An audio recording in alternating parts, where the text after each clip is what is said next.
Let's fight, folks. Let's fight. Welcome to our program. We're in the whip this morning. We're fighting with the whip this morning. We're in the whip, and a good morning to each and every one of you. Good to see you guys wherever you are. And I know we have surprised a couple of you who are coming on. We're going to be put through to our Facebook pages, and we're going to be put through to YouTube and also Twitter. Good to have each and every one of you. We're discussing the reopening of school. Welcome to the whip. That's our fight this morning. We are talking about the reopening of schools, and we're very, very privileged to have with us the General Secretary of the Guyana Teachers Union, the Honorable Member of Parliament, Coretta McDonald, and we're going to be wading through some of the issues that concerns lots and lots of parents and teachers as well, and by extension, the general public, where it concerns the reopening of school. And we trust that wherever you guys are this morning, that you're having a great Sunday morning, that you're up, you have perhaps had your breakfast, you've read the newspapers, and you are ready to tackle the day ahead. And of course, we know once it's the weekend, it's, the temperature and things tend to be taken down. But we know for lots of parents, your attention has been heightened with this reopening of schools. And so that is our discussion this morning, folks. That is our discussion this morning. But first, folks,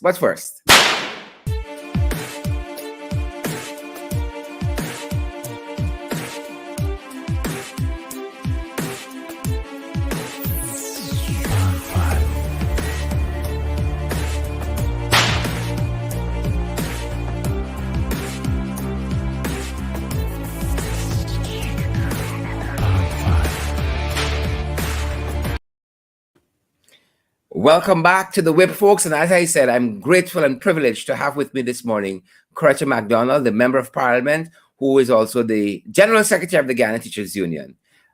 Ms. McDonald, a very good morning and welcome to the whip. I think this is the first time I'm privileged to have you. Let me give you back your mic. Sorry about that. Good morning, Sherrod, my colleague, and thank you for having me on the whip. I have not used the whip for quite some time because, not that I don't believe in the whip, but because I believe that we can talk more and have more coming out rather than using the whip. But I'm happy to be here on the whip, and I'll be happy to share with you and your audience, to the best of my ability, the questions that you're going to pose this morning on the topic reopening of schools. Fantastic. And again, I want to welcome all those who are joining us, and we encourage you guys to share the live stream wherever you're picking us up from this morning. Already hundreds of you are on the live stream. I know you didn't come to see me. It's because Coretta is here, but we're privileged nonetheless to have each and every one of you. General Secretary, let's get right to it. So school is reopening tomorrow. Schools in general here in Guyana, they're opening tomorrow, the 6th day of September, but there seems to be lots of mixed messages. The Ministry of Education had a press conference a couple days ago that didn't seem to help the situation, because the public in general got a sense that schools in general were being opened.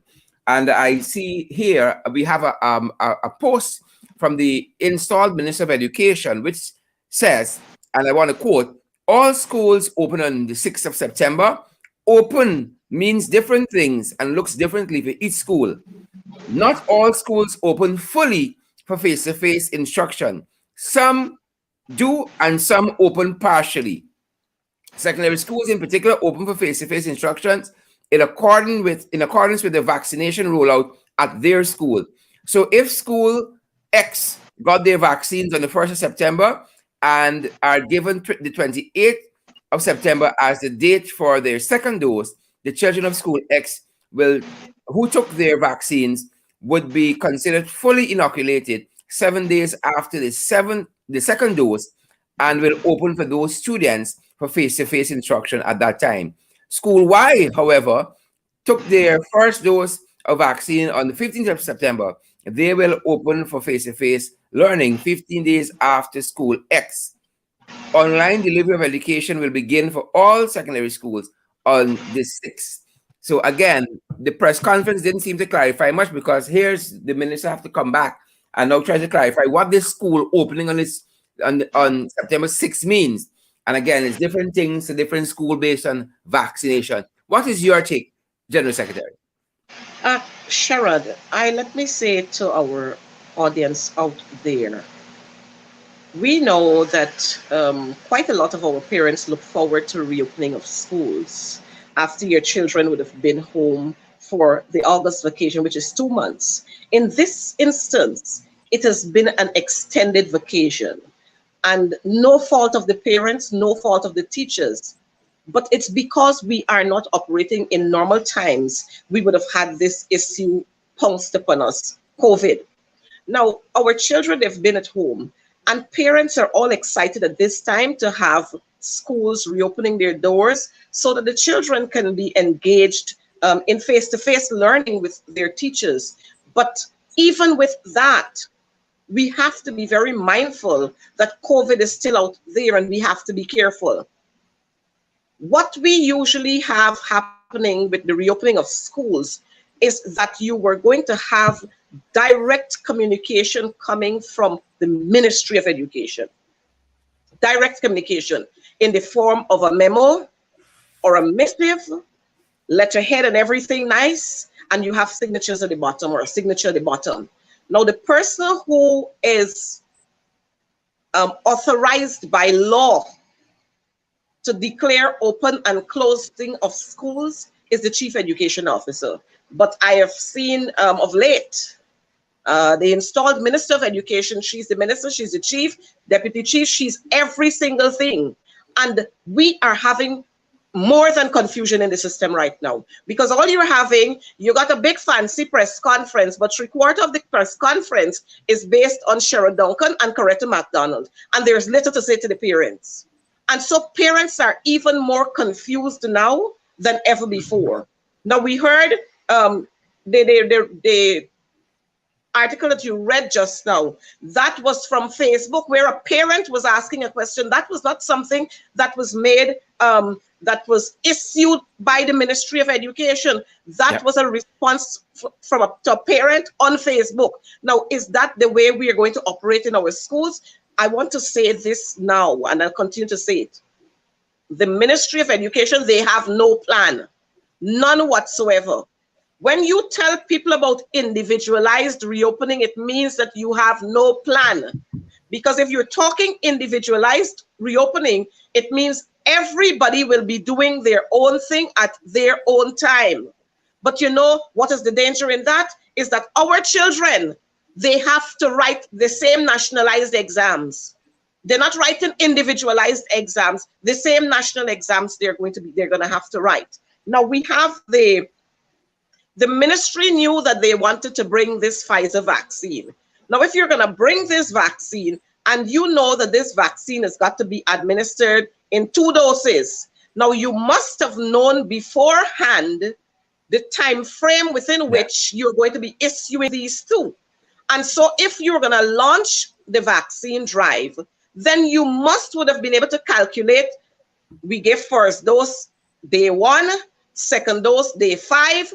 So 5 days after day 5 is day 10. So day 12th or day 13th, schools are going to be reopened.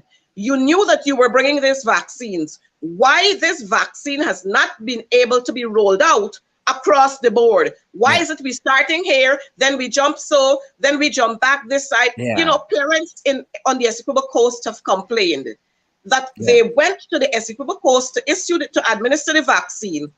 And you have, and I'm just using a number here, you have 400 children turning up there with their parents and so on, and you only walk with 200 vaccines.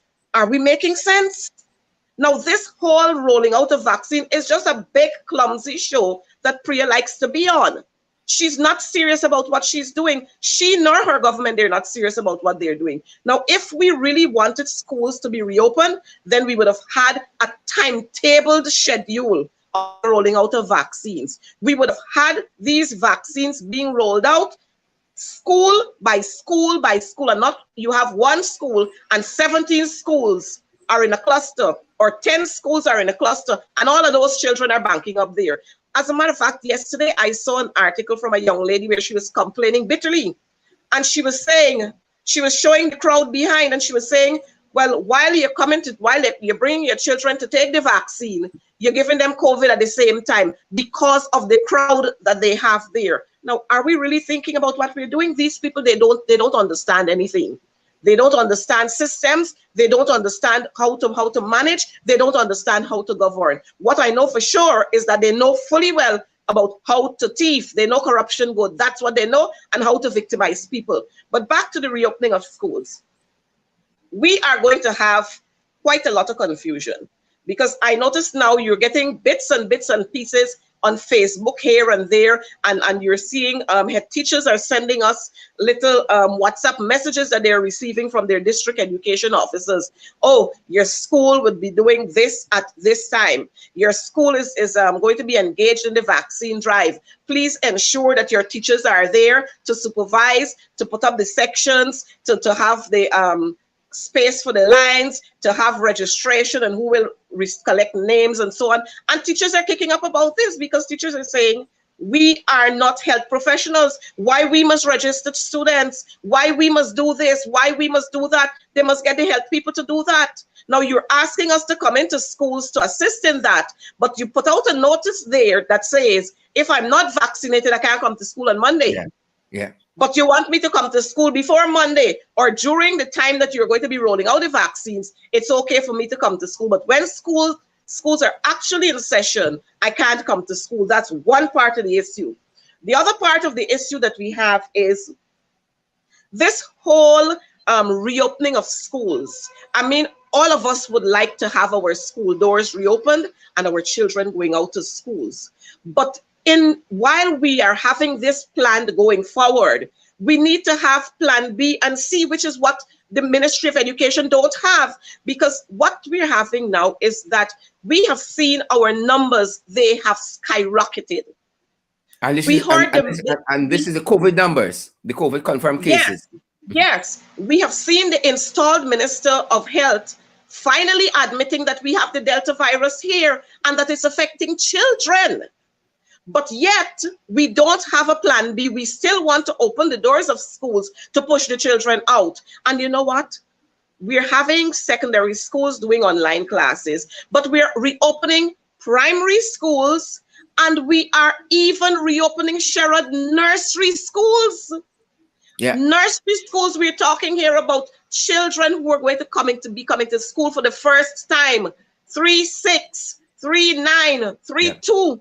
You know, when children come to school for the first time, you're going to have lots of balling in school when the parents leave. How are teachers going to be able to man that situation in light of COVID, when you have to stay 6 feet apart? What is going to be happening in the nursery schools? I mean, somebody couldn't think sensibly to say, well, look, nursery schools and maybe the grades 1, we're not going to reopen schools for those little children. Now, as an adult, we find it difficult quite a lot of times to keep those masks on for long periods. Now, you're telling a child that is 3-6, 3-2, 3-9, that they must have that mask on for 2 hours, because the nursery school children are going to school for 2 hours at a time. Parents have to get to work for 8 o'clock. Nursery school starts at 8.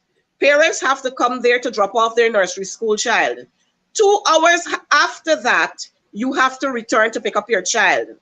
So it means, therefore, that that parent will, if the parent is a working parent, then that parent will have to either take her child. First, she got to ask for time off to come out to pick up the child. And then she's either got to take that child home and get somebody to oversee that child, or she has to take the child to her workplace with her. What are we doing? Are we making sense? I think somebody, plenty people in the ministry not thinking. And many of those who are thinking, bridles have been placed on their mouth so they can't speak, for fear of victimization and demotion and transfers and all kinds of things. But people need to speak out against these things, because it's crazy and it's going to cause lots of harm in our society. Imagine your little 3-year-old, 3-2, and the 3-6-year-old going into those kinds of situations.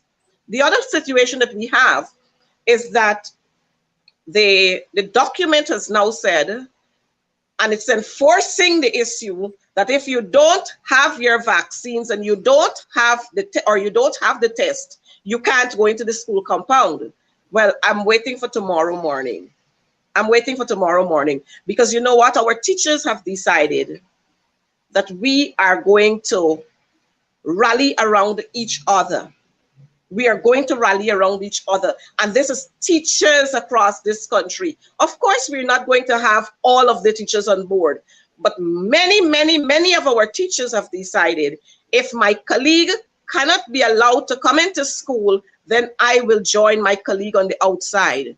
Many of them have decided that I would, even if I want to remain in school, I would not be able to man the amount of children in the schools because the numbers are going to be over my head. And so I will not stay in school to have anything happen, because if anything happens, I am going to have to produce a report. And so that is the confusion we are going to see tomorrow. Noted. General Secretary, please stay with us. I'll be right back with you. On that note, folks, I want to welcome, we have some challenges with our green screen in the background. Let me ensure that we adjust that. And I want to welcome you guys in the ring. It's not that I am so thin now, I am disappearing, but I want to welcome you guys in the ring. That's a challenge we're having there. And let you know that we are back on the air, and to let you know what is the order of our program this morning. Of course, the WHIP is a program that examines the issues and the individuals in the National Assembly, scrutinizing bills and motions. We look at questions that were brought to the National Assembly and answers that were tabled. We also, in this program, examine issues of national importance, hence the reopening of schools in this context. And this morning's program, as we have been discussing, we've been discussing the reopening of schools. We'll be talking about the mixed messages being sent by the ministry, the vaccination of teachers. That's quite an important issue. And are schools physically ready for opening? And then also in the air is strike action by the teachers union, in addition to some other unions. So these are just some of the issues we'll be walking through to give you a sense of what we'll be discussing in the remaining time that we have. And with that, I want to welcome back the General Secretary of the Guyana Teachers Union, Coretta McDonald. Coretta, Yes, moving our discussion on, we're talking about the reopening of schools, and we see here that PAHO has said to the administrations in the region, and this is through Dr. Etienne, that there should be a phased approach in reopening schools to face-to-face learning for the academic year 2021-2022. She says, in light of the COVID-19, she says that the approach should be taken into consideration the local epidemiological situation, and she notes this can change rapidly. She says surveillance will be key in ensuring that the reopening is done safely and that learning environments remain safe. I think this aspect of it is quite important. She says that in almost every country, what we do not want is for schools to be transformed into catalysts for COVID-19 to spread even more. Talk to us, General Secretary. Exactly so. And we are saying the same thing. And that's why I said we should have had a plan A and a plan B and even a plan C. Because as things change, then we'll have to use our supplementary plan to kick in. Now, I've seen in other Caribbean territories, and I can tell you about what's happening in Grenada. In Grenada, schools are going to be reopened online. In Grenada, their total deaths so far is 5. And you know what I've seen there just yesterday? Grenada brought their curfew down to 7 o'clock in the evening. It was at 9, they brought it to 7. Next week, they're going to be bringing their curfew time down to 5 o'clock in the afternoon. But here in Guyana, we are immune to COVID. And so our curfew time is way up at 11 o'clock, which is total madness. And all it is saying to us, and I'm hoping that Guyanese people are listening and they are watching, their eyes are open, and they're watching and they are recognizing that this installed regime doesn't care about them. This installed regime is not about the poor and ordinary. This installed regime is about the rich and the richer and those who will get richest. That is what this installed regime is about. And we have to be concerned about this. Now, I've seen in Antigua the manner with which they have rescheduled the reopening of schools because of what is happening there. We have seen Trinidad saying full online classes, virtual classes. We have seen Jamaica saying they are going to be phasing theirs and they're going to only have online classes when they know for sure that it is safe and that their students have been fully vaccinated. They're going to have online classes in the secondary schools. We have seen in Belize, the teachers are going out there to schools, but they are teaching online. We have seen the same thing in Bermuda and Bahamas. And I'm saying this because we have all of these contacts because we form part of the Caribbean Union of Teachers. And so we have the information as colleagues. We communicate with each other. We get the documentation from them. But in Guyana is a special place. Could you imagine in Guyana? We were going to, the Ministry of Education were going to reopen schools for the disabled children, David Rose Special School. Could you imagine that? Could you imagine that right now, as of tomorrow, schools are going to be opened for the visually impaired? Now, Sherrod and parents, you tell me if that is making sense. And the visually impaired here, I'm talking about those who are, and I'm sorry that I have to put it this way, but those who are blind. Schools will be reopened for them to go to the unit. Now, those children, the teachers there have to go stand behind them, put their hands, hold their hands to take them here, especially the new ones. Now, we're talking COVID here, you know. Yeah. We're talking COVID. Now, again, I'm going to say, the Ministry of Education, they have no plan. None whatsoever. All that Priya knows that she has got to do is jump herself around the place and pose off everywhere to say, oh, the vaccination process. And look, 300 children. And look, 400. That's all she's concerned about. That's all she's concerned about. And, you know, it's sad that when you have to talk about these issues and you have to make reference to the person who's heading the sector, they see it as you attacking them. Because I heard her talking about Coretta McDonald attacking me. I'm not attacking Priya. I have no reasons to attack Priya. Priya doesn't worth attack from me. And I'm attacking her husband and I'm attacking her father. The only person who I've not attacked is her dead mother. But I want to say to her that your mother was a dignified woman. So I would have nothing evil to say about your mother, unlike you. Unlike you who feel that you're a bully and a dictator and you can do things without not even knowing what you're doing. And this is what we have happening in the education sector. It's total madness. And again, even the education officers who know what to do, they are being silenced and they can't do, because if Priya said jump, they have to jump. That's the kind of madness we're having. Could you imagine officials from the Ministry of Education? They were escorted by police.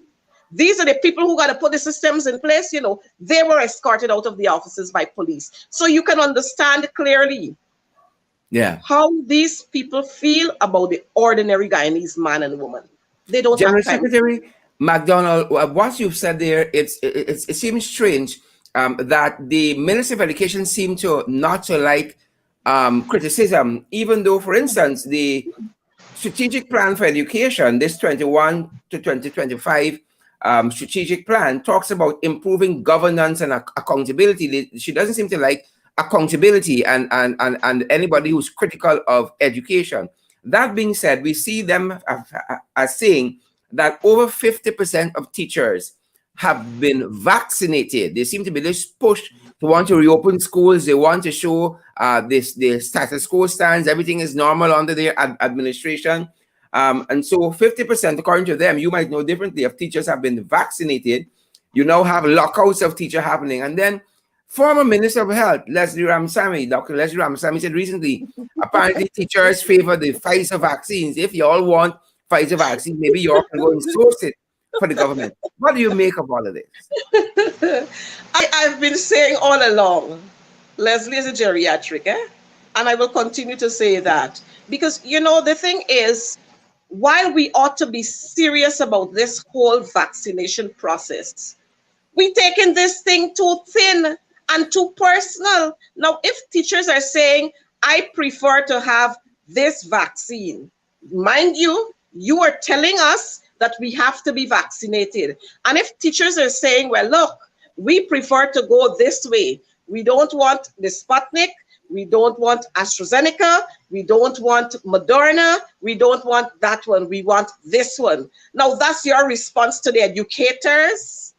And these are the people who you want to go out to schools. Now, if you don't get it for them, then they'll not be vaccinated. And what you'll tell them, stay out of schools. Now, when they stay out of schools, what happens? Can the wheels in the schools turn with teachers on the outside? It can't happen. And so I'll continue to say, that man there is a geriatric. He was there before and he made no difference. What I know for sure he did was to order and approve spy equipment to do worthlessness across this country. That's what he knows, nothing else. And I have absolutely no apology for that, because that's a fact. That is a fact, that he ordered spy equipment to do foolishness across this country. But it is very, very disgusting. And like you just said, the ministry rolled out their strategic plan and they're talking about good governance and all kind of craziness.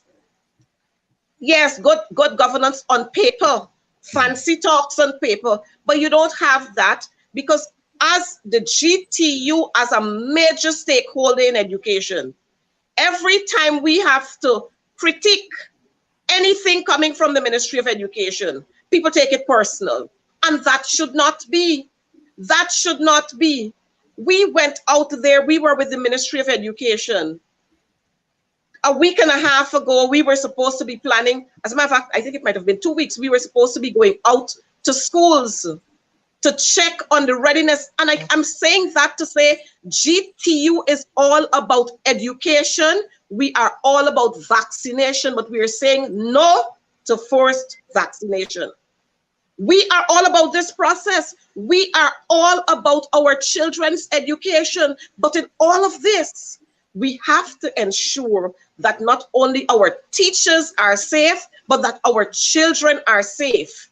Now, we talk about reopening schools. You hear the talk about reopening schools. We had such a long time, like I said before, to think about the date that we are going to reopen schools. I mean, come on. Common sense couldn't say to the Minister of Education, the installed Minister of Education, and our cohorts, hey, let's start having a conversation with the minibus union. Let's start having a conversation with the traffic department, and let's try to put some systems in place so that we can identify some buses in the different zones that are going to be used we're not asking them to pay for the transportation, but you identify certain buses, and these are the buses that would be used to transport the children to and from schools, so that you wouldn't see our children being mixed in buses with everybody, and you wouldn't see our children liming at the bus parks.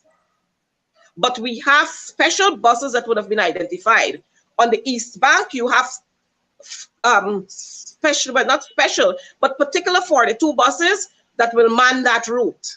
You have particular buses, and this engagement with the minibus union, they would have been able to get their drivers to say, well, okay, I can take on this, we will take on this, so many of us. And you put special tags on those buses, so when parents see those buses, they know that those are the buses that are ready to pick up their school children. They're gonna pay their $60 or $80, and we have this happening all across the country. But we don't have that. So we are seeing the regular minibuses, you stop them on the road, you jump in, you jump out. The regular hire cars, you jump in, you jump out. I touch you, I don't know what you have, you don't know what I have, and the whole mix-up story there. And you are coming into school. Now you're telling teachers that they have to be vaccinated, but you have no support system for the children who are under 12. You're having a vaccine for those 12 and above, but nothing for those 12 and below. So what is going to happen with them? They're left at the mercies of the wolves, and God help them. That's how it seems. That's how it seems. It's crazy. But Sharon, yeah.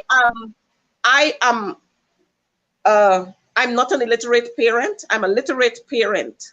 And so I know exactly what I will do with my child. And may I remind and inform Priya Manikchand that I'm a mother, because she claims not to know whether I'm a mother or not.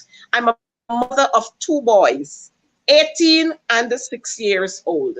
And so as a mother who would have felt labor pain, I know what to do with my child. Maybe Priya didn't feel labor pain. She probably had that injection in her back, so she didn't feel the pain. But I felt the pain. And so I am proud to be a mother because I walked the journey naturally. And I know what to do with my child. I know exactly what to do with my child. General Secretary McDonald, as we approach the opening of school, the much pushed and forced opening of school by the installed administration, are these schools physically ready? We know they're pushing teachers to be vaccinated, students to be vaccinated, personnel in general. But are schools physically ready? We see instances where there are snakes in schools. We saw one instance where there are bees in school. Furniture unkept, sanitation areas have not been prepared as yet. I mean, there's not the responsibility of teachers. Clearly, are schools in large measure physically ready for reopening? No, they're not. No, they're not. And like you just mentioned, we have seen 2 nursery schools where we saw one, a snake in the ceiling, and the other one, a snake crawling on at the side of the cupboard. Now, we have had reports from a number of primary schools and a number of secondary and nursery schools across this country where the yards, tall vegetation, and you find persons now going yesterday and today they're going to weed and spray. Hear me clearly. They're going to weed and spray yesterday, today, and tomorrow the children have got to turn up there. This is highly unacceptable. And like I'm saying, there was no plan, because if you had a plan, then this should have been done at least 4 days ago, at least 5 days ago. And you know why these snakes are crawling out now? The snakes are crawling out because you went and you sprayed the day before. So the snakes are finding a safe and comfortable place to go. And that's why we are having that. We have bees because nobody went out there to check.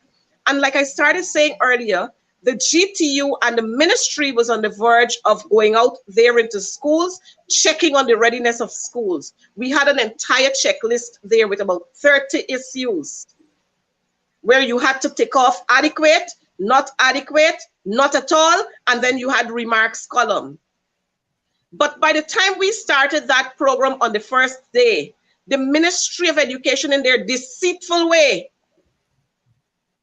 went on air to throw things in the air, and the GTU felt that we are not going to stand idly by and allow the ministry to be deceitful to us. We sat at a meeting even as late as the Sunday afternoon before we embarked on that activity the Monday. Nobody from the Ministry of Education said anything to us about reopening of schools and children, teachers being vaccinated and all of that. But lo and behold, on Monday at about 3:30, 4 o'clock, we saw press release on the Ministry of Education's Facebook page. And that's how disrespectful they are. And so GTU pulled its services, pulled its members from that entire exercise. Now, we know that in the schools, and I don't know why the minister jumping around the place and talking about 50% of teachers are vaccinated. 50% of teachers in which one of the sectors? Primary, secondary, nursery?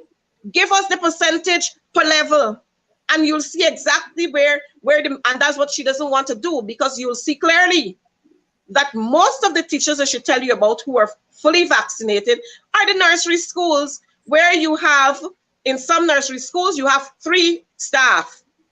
In other nursery schools, you got 5 staff, and she likes to take off, 100% vaccinated in a nursery school that got 5, as compared to another nursery school that got 11 teachers and only 3 are vaccinated. So what I would want the installed Priya Manikchand to do is to give us the spreadsheet, show us in the secondary schools how many are vaccinated per region. Show us in the primary schools how many teachers are vaccinated per region. Show us in the nursery schools how many teachers are vaccinated per region. And then you are going to get the clear picture that when you talk about this 50%, we might very well have 50% coming from the Essequibo Coast alone. But we still have Essequibo Coast is region 2. We got Bartica, we got region 9, we got region 8, we got region 1. And well, we got 7, 8, 1, and 9. How many of them there are vaccinated? Show us the percentage in Berbice, in the county of Berbice. And we're talking here 5 and 6. Show us according to sectors or the levels, secondary, primary, and nursery, and you'll get a good laugh. You'll get a good laugh off of it. But the thing is, Sherrod, you know how these people operate. They always like this big flowery show. Fluff and they bluff. could never, plenty fluff, never come down to grassroots to give you the exact figure. And we've experienced that in Parliament, where they come and they give you this big figure. And when you ask them to break it down for you, trouble. But it's just crazy. And I want to advise and to caution parents that your children, your child is your asset. And if your child doesn't go to school this week or next week or the other week, your child is going to be safe. Rather than sending your child out there in the unknown, because you're not sure what is going to happen with the teachers, the situation with the teachers there tomorrow. Mm-hmm. And your child is going to be left there to try on a peer mask, and somebody can take off them on and give this one, and somebody can say, your own look nice. Let me see. And we share from the same cup, and we do this and we do that. Now, these were questions, Sherrod, that I personally raised with the teacher for my son's grade. My son is going into grade 2 now. I asked, what systems do you have in place to monitor toilet visits? What system you have in place for that?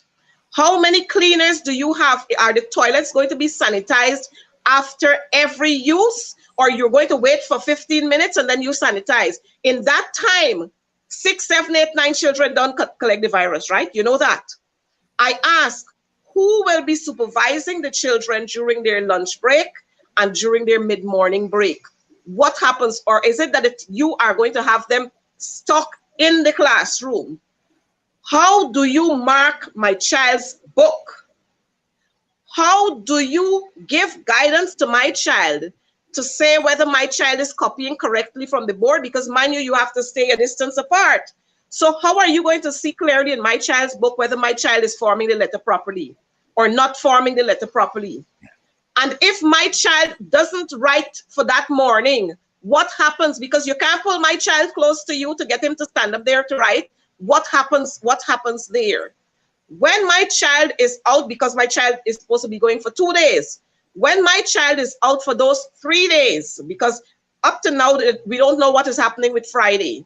When my child is out because he has to go to school Monday and Wednesday, what happens to Tuesday and Thursday? Is it that you're going to give him a booklet so that he can do some work? And when you come on Wednesday, the Tuesday will fill the Tuesday absence Wednesday will make up for the Tuesday's absence. They haven't decided yet. As we speak, they don't have booklets in schools. As we speak, they don't have anything. They don't even have the hard copies of the consolidated curriculum. They have the soft copies that they've sent out to teachers, and teachers sending those out to parents. And these people talking about they're ready, Yeah. These jagabats talking about how they're ready for school reopening, and they don't even have the hard copies. Now, if a teacher doesn't have the money to print the hard copy, mind you, since last year, they ain't give the teachers laptop computers or desktop computers. Yeah. So teachers have to use their own monies, the little monies that are drawing already. They got to take that again to go to print these schemes. Now, they've said for this week, the teachers are going to be doing diagnostic tests with the children, diagnostic tests. So whole week this week, you're doing diagnostic. Now, you don't know at the end of this week what you have to do next week because there is no clear plan. So maybe By Thursday or Friday, you're going to have the teachers return, be in school on Friday, and then you give them a whole set of work to do so that they can start on Monday. I'm not sure the direction that we're going, but what I can tell you is that this installed regime, this Ministry of Education, they are full of confusion. I really can't say the word that I want to say, Cheryl. They are full of confusion. They don't have any direction for our children. And all they are doing is putting out a set of fancy talks out there with nothing behind it. Nothing. Empty talks they're putting out there. But as parents, again, I want to say to you, it is your choice whether you're going to send your child out there in the open, not certain about what the atmosphere is going to be, or whether you're going to clamor on the installed minister to put a proper system in place. And until such time, let's have our children do classes online at home until such time that they have a proper system in place. Yeah. General Secretary McDonald, Shara, just before I go, let me say to you, just yesterday morning, I got 2 WhatsApp messages, one from a nursery school and one from a primary school, where the head teachers were informing their staff and other parents that because 2 teachers within those schools, one is a teacher and a cleaner in the school, they have been tested positive for COVID. That primary school and that nursery school would not be reopened on Monday. We're going to have many more of that. Yeah. General Secretary McDonald, just before I let you go, it seems to us that we're witnessing what happens when an immovable object in the government meets an unstoppable force like the GTU. Is there strike action imminent? Well, of course, you know, Sherrod, because the thing is, our teachers are going to be turning up at their places of work, ready to work. And if you're going to lock them out, then we got issues right there. And maybe, Sharon, we might have schools on the bridges of some schools or the entrances of some schools. We might have classes being conducted there, because if I can't go in, I might as well put up a little tent and teach my children right on the outside if I can't go in the building. You know, but I have been saying to our teachers, and we have said to our teachers, turn up to school and let the head teacher tell you that you can't go into school because you don't have a blue book or you don't have a test, or let the guards tell you that. As a matter of fact, we've been questioning the authority of the guards, and who gave the guards the authority to question head teachers, because guards take their instructions from head teachers. Now we having it turning around, I think now, where the guards are issuing instructions to head teachers. But like I said, we await tomorrow to see what is going to happen, and then we'll have a big laugh about it. Great. General Secretary McDonald, we have to leave our discussion there for this weekend of the WHIP, but I want to thank you so much for coming and for explaining these issues, because there's so much concern out there with parents and families as we head back into the academic year for all intents and purposes, and lots of trepidation as to what exactly will occur tomorrow. I want to thank you for spending this time with us again here in the WHIP. Thank you for having me. Great. Folks, we want to advise you guys to continue to social distance, to use your mask, to sanitize, and to practice all the COVID-19 protocols that are there for your health and your safety, that of your friends, family, and loved ones. And thanks for joining us here in the WHIP. We are back. Parliament is officially in recess until October, but we are not in recess here on the WHIP, and so we're going to be back every weekend, bringing you discussing these national issues. As you know, the WHIP is a program designed for us to examine and to look at what's happening at the parliamentary level. We look at the issues and the individuals in the House, the scrutiny of bills and of motions. We look at questions brought and answers tabled, and we also look at national issues, as the one we were discussing this morning, the reopening of schools nationally, and how all of these issues impact you, especially as citizens. I want to thank you guys for joining us here for the WHIP.